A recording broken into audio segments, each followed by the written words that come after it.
Good afternoon, everyone. My name is Chester, and today I'm going to present my favorite character, Luigi, from the game Luigi's Mansion and Mario Kart.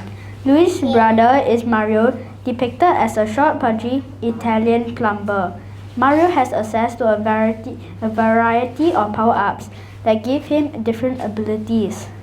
Luigi is more of a nervous and timid guy, but is a good-natured person. I like Luigi because I am able to play Luigi's Mansion on the Nintendo Switch with the television giving me a bigger screen to play. Sometimes, he makes funny sounds on his own and speaks in a weird language.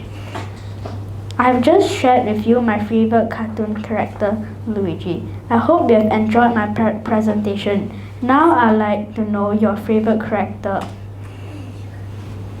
I can read the whole script. Thanks. Donkey Kong. Donkey Kong. Oh, that's my Wow. first option. I don't have. Thank you.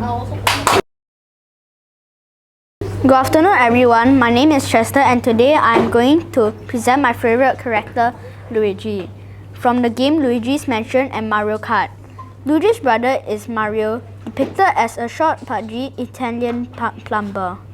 Mario has access to a variety of power-ups that give him different abilities. Luigi is more of a nervous and timid guy, but is a good-natured person. I like Luigi because I'm able to play Luigi's Mansion on the Nintendo Switch with the television giving me a bigger screen to play on. Sometimes, he makes funny sounds on his own and speaks in a weird language. I have just shared with you my favorite cartoon character, Luigi. I hope you have enjoyed my presentation. Now I would like to know your favorite cartoon character. Thank you. Anyone else has cartoon character? Mario. Mario. Kirby, totally not Pikachu. Kirby is not Not Pikachu. Well done. Pikachu's an anime. He's Thank you. Yay.